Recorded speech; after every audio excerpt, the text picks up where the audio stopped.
How did you end up in Russian army? Je ne parle pas le russe, je ne lis même pas. Moi, je choisi d'aller au front. Ça, c'est pour me sacrifier. Est-ce qu'on peut appeler un frère lui? Tu es en Russie? Oui.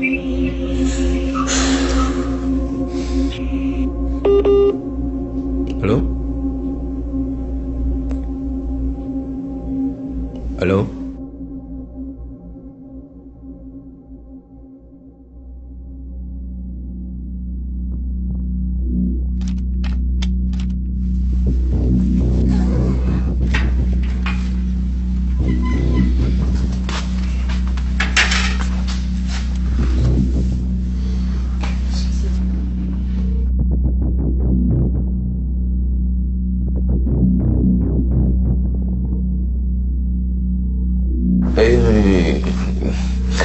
Dans la salle, il n'y a aucun soldat, aucun militaire.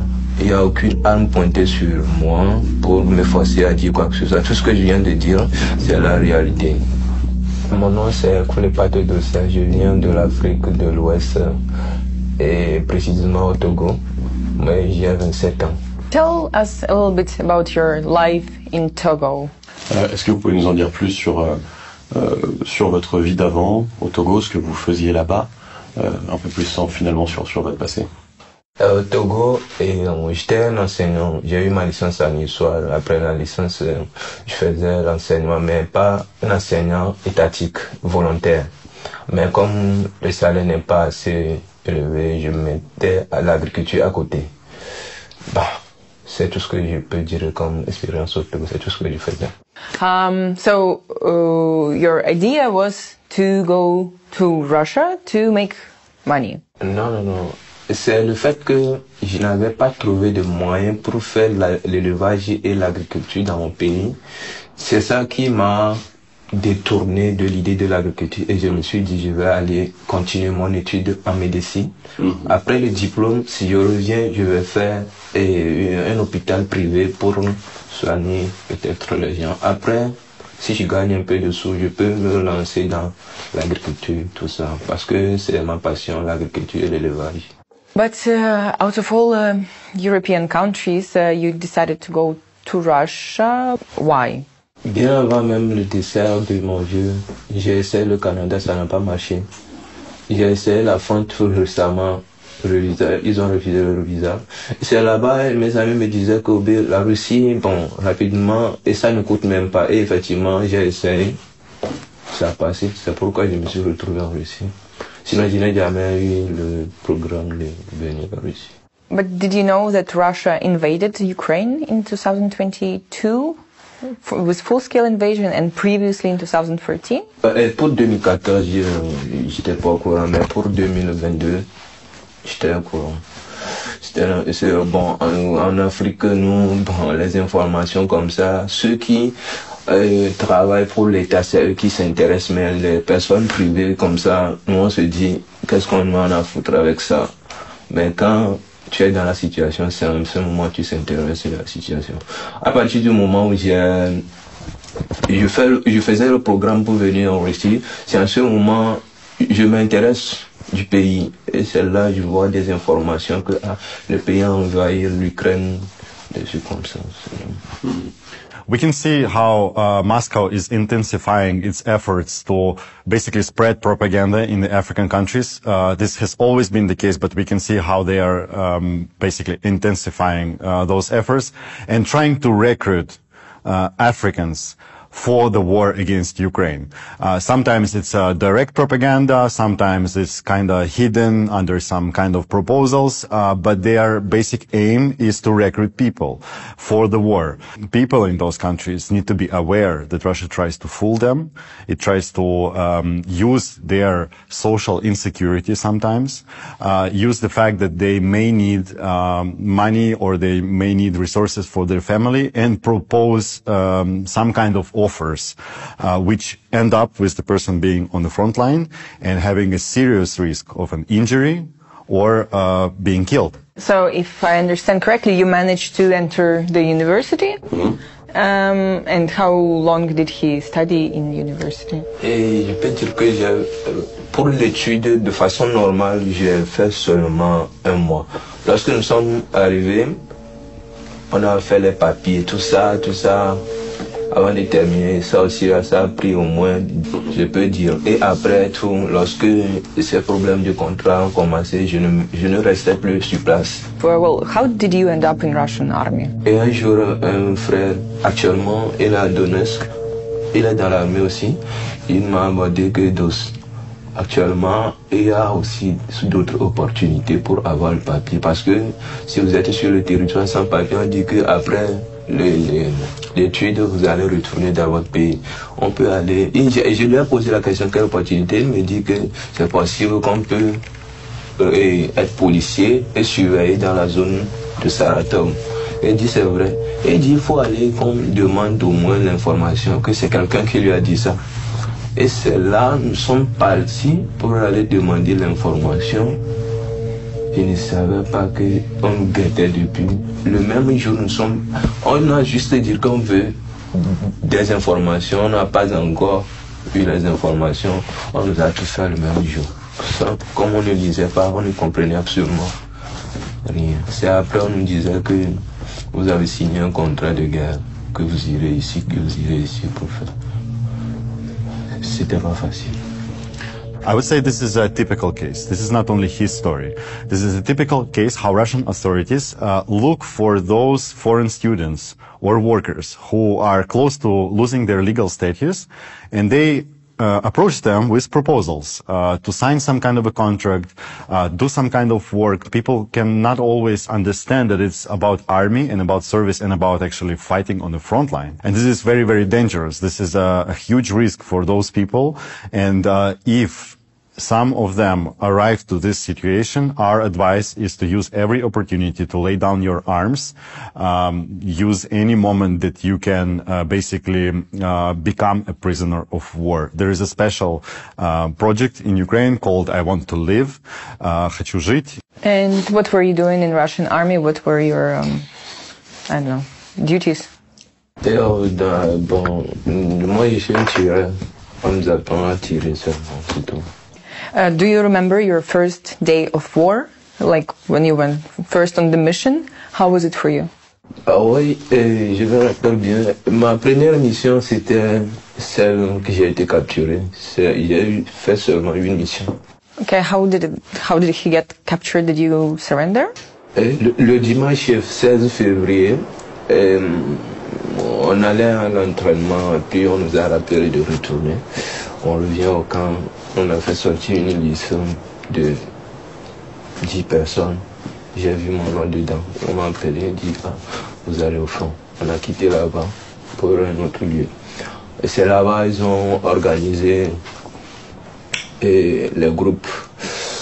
Dans mon groupe, nous sommes au nombre de 6 pour attaquer. Et au front, arrivé dans l'intervalle de 15 à 20 minutes, on a perdu 4 personnes déjà. 4 sont morts, il restait. Sur un groupe de 6? Dans un groupe de 6. Okay. Séparés 3-3 pour attaquer. Il restait 2 personnes, moi et un autre. L'autre là, je ne l'ai pas vu. Je cherchais un lieu pour me protéger. Et puis j'ai vu une maison souterraine que nous appelons en armée blindagère. Je suis rentré dedans, c'est là-bas je l'ai vu. Lorsque je l'ai vu, il m'a dit de rentrer. Je suis rentré. Et puis il voulait sortir, il dit, tu vas aller où? Restons ici. Nous sommes là-bas pendant lundi, mardi, mercredi. Et c'est mercredi qu'il appelait notre commandant de front que c'est comme ça, nous sommes dans le trou ici, il n'a qu'à venir nous aider. Lorsque le commandant venait, or, à côté du blindagère, la maison souterraine, il y avait les Ukrainiens là-bas, juste à côté. Le commandant il contournait au niveau des Ukrainiens et il tirait. C'est en ce moment les Ukrainiens aussi tiraient. Lorsqu'ils passaient, les Ukrainiens se sont rendus compte qu'il y a certaines personnes là-bas qui voulaient venir, c'est parce qu'il est venu avec voiture. Et c'est en ce moment, les Ukrainiens tiraient sur notre truc là. Et c'est cassé boulot. Là, j'ai perdu mon second aussi. Il me restait seul. C'est là-bas, j'ai eu des blessures partout. C'est vers la scène se passait vers 16 heures comme ça. Je faisais comme moi si je suis décédé parce qu'il y a des drones qui passaient chaque instant, qui rôdaient là-bas, qui ne quittaient pas. Mais je suis sous les bois là-bas comme quelqu'un qui est décédé. J'étais là-bas jusqu'au crépuscule. Vers 19h, tu ne peux plus voir l'homme quoi. Et j'ai fait semblant, j'ai enlevé le bois là. Je suis sorti. Parce que j'ai quitté la forêt, il y avait un grand espace là-bas, rempli de neige. Mais là-bas, vous ne pouvez pas marcher. Si vous marchez, il y a des drones partout. On va vous voir. Je suis obligé de ramper pendant des kilomètres pour quitter cet espace. Parce qu'il a quitté l'espace, je me suis retrouvé sur la ligne de front entre l'Ukraine et la Russie. Mais arrivé là-bas, je suis au bout du souffle. J'ai trouvé encore une maison souterraine là-bas, je suis rentré dedans, il y a eu des sons partout, mais j'ai essayé de me cacher parce qu'il faisait froid aussi. Je suis resté là-bas jusqu'au lendemain. Le lendemain vers 10h. En ce moment, mon pied ne travaillait plus. Ma mère aussi ne travaillait plus. L'autre là qui travaillait, j'ai tenu un bois comme ça pour m'habiller, tout ça. J'ai pris la route encore. C'est en ce moment, sur la route, quand je vois un bruit quelque part, je vais là-bas. Je n'ai plus peur. Parce que soit je vais mourir, soit je vais rentrer. Et c'est arrivé un moment, j'ai vu une personne, mais avec le drapeau de... Je vais aller là-bas. Je suis parti, on m'a braqué l'arme sur moi, tout ça. C'est là que j'ai été capturé. What were your expectations of the front line and basically how did it match with reality? Did you think it would be somehow different? Bon, sans mentir, lorsque j'étais à l'entraînement, je n'imaginais pas quelque chose jusqu'à ce niveau. À un intervalle de 10 à 15 minutes, 4 personnes décédées comme ça, c'est atroce et c'est inhumain. Jusqu'à alors, je ne dormais plus. Quand c'est pas... Ce qu'on nous enseigne à l'entraînement, tout ça, arriver au front, c'est Dieu qui va te protéger. C'est parce que tu as appris là-bas. C'est tout ce que je peux dire. You're a foreigner. How did Russians treat you as a soldier? Were you equipped in the same way? Were you treated equally? How was that? Non, il n'y a pas eu de différence. Ils nous ont traités bien. Avant de partir même de Saratov pour aller là-bas, ils nous ont dit que comme nous ne comprenons pas, parce qu'ils savent que nous ne voulons pas aller, comme nous ne comprenons pas la langue, tout ça, on va aller juste servir les gens quand on n'ira pas au front, tout ça. Mais à la dernière minute, ce qui s'est passé, c'est comme s'il y a un peu de trahison dedans. Je ne parle pas le russe, je ne lis même pas. Et il y a des gens là-bas qui parlent bien le russe, qui sont plus costauds que moi. Ils sont restés là-bas. On m'a choisi un pauvre étranger qui ne parle même pas, qui ne maîtrise même pas les outils de l'armée, d'aller au front. Ça, c'est pour me sacrifier. Do you know what's going to happen after, especially your legs? They're in bad condition. What's going to happen after? Par rapport à mes jambes, tout ça, bon, l'autre fois, le docteur me disait que ils vont couper ça. Et bon. Did the Russian side or your country made any attempts to get you out of Ukraine, to get you back home? Jusqu'à là, du côté russe comme Togo, je ne pense pas qu'ils sachent que je suis toujours en vie. Pour eux, je suis décédé. Parce que mon dernier contact avec ma soeur au Togo, c'était le jour qu'on quittait pour le front. C'est fini. mon téléphone éteint tout. Jusqu'à alors, j'ai pas encore contacté le Togo ni la Russie. Je ne sais pas si eux-mêmes ils ont déjà envoyé certaines choses pour que les Russes sachent que nous sommes ici. Parce que regardez actuellement comment je suis devenu. Mes jambes ne travaillaient plus. Je ne suis pas comme ça avant qu'ils m'envoyaient au front.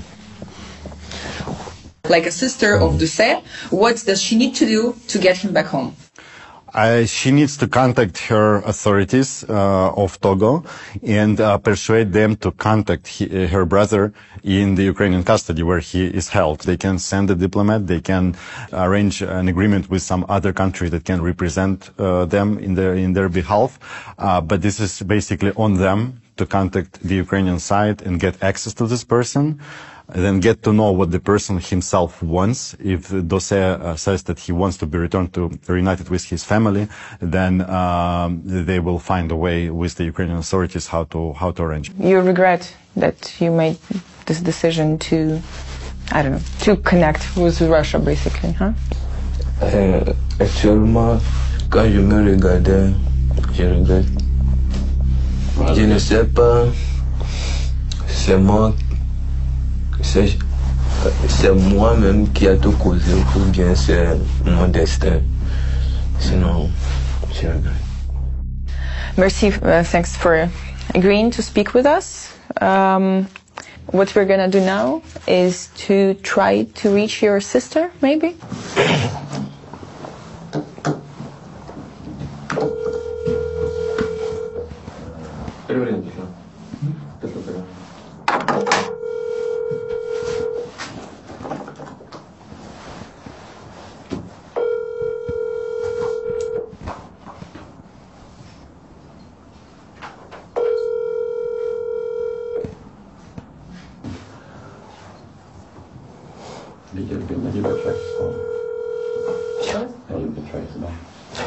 Est-ce que on peut appeler un frère de l'appeler d'être en ligne? Est-ce qu'on peut appeler un frère, lui, 24/24, il est toujours en ligne. On l'appelle de lui dire d'être en ligne. Il va l'appeler directement. Ok, donc là on appelle, on sera sur haut-parleur, encore une fois.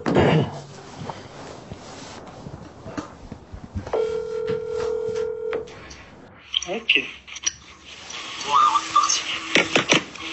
Yves. Ouais. C'est à moi Doucet. Carrément. Alors, il faut parler français, ne parle pas notre langue.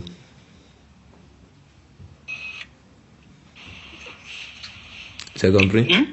Il faut parler français, ne parle pas notre langue. Et tu vas essayer de me faire quelque chose, quoi. Et appeler Sévi de lui dire d'être en ligne, je vais l'appeler, quoi. Actuellement, je suis en Ukraine, capturé comme un soldat en prison. Je suis actuellement en Russie, moi. Toi? Oui. Tu es en Russie? Oui. Je suis dans ta chambre même. Je suis dans ta chambre. Au foyer? Là où tu étais, oui, là où tu étais. Ok. Et comment on va faire pour contacter Sévi? Je vais voir si Valentin est en ligne et puis on verra. Ok. Tout se passe bien au moins. Et pour le moment, je suis prisonnier de guerre. Alors, il voulait m'aider à retourner dans mon pays, mais la seule option, c'est que essayer de faire des démarches pour aller à l'ambassade ukrainienne quelque part pour essayer de plaider, voir si on peut me laisser. Ok, d'accord. Mais actuellement, elle vit en gestation, tu sais. Merde. Elle est enceinte et puis elle m'a dit la dernière fois qu'elle est en congé de maternité. Ouais. Et les conditions? Bon, acceptable. Ok. À tout à l'heure. Je peux te rappeler à n'importe quel moment. Sur ce numéro, non. Oui, sur ce numéro. Oh, non. C'est pas mon numéro, on m'a prêté juste pour rappeler, c'est tout. Allô? Allô? Allô? Is it the same friend who's serving in the Russian army now, the one who he talked to? C'est lui, ou est-ce qu'il est lié à l'armée russe? Est-ce qu'il a fait signer un contrat? Est-ce qu'il a des liens avec l'armée russe? Dans le sens où est-ce qu'il a aidé à vous recruter? Non. Lui, là, je viens d'apprendre qu'il est en Russie, je doute même. Et pourquoi il est en France? Comment ça se fait qu'il soit en Russie aujourd'hui? Et c'est ça qui m'étonne. Je doute même qu'il est en Russie. Je ne pense pas qu'il est en Russie même.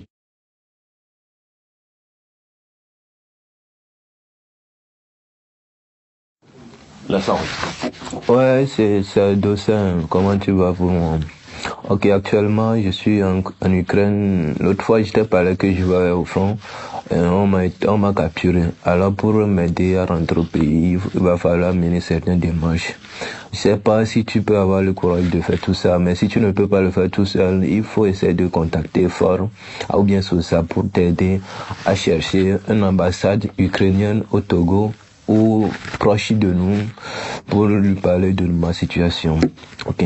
Il faut essayer de dire à Maman Grasso que je vais bien aussi. Au revoir. Done?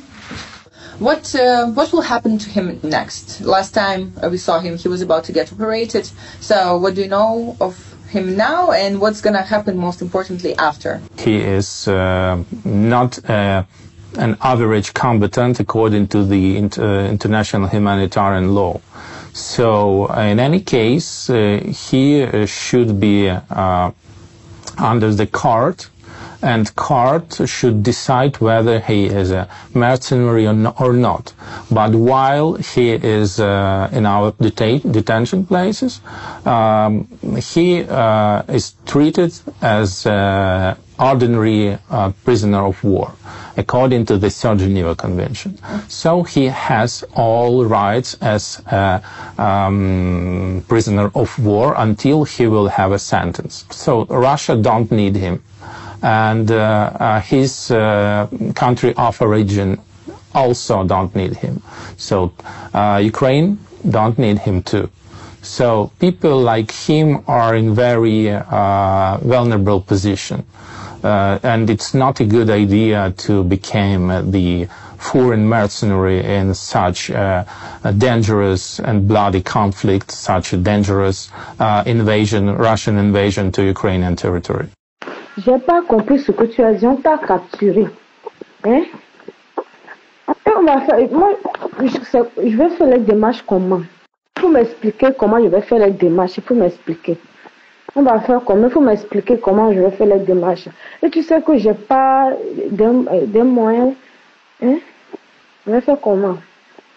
Je viens d'entrer en contact avec le frère sur ça. Donc on va faire les démarches, on va t'aider. D'accord? On va t'aider.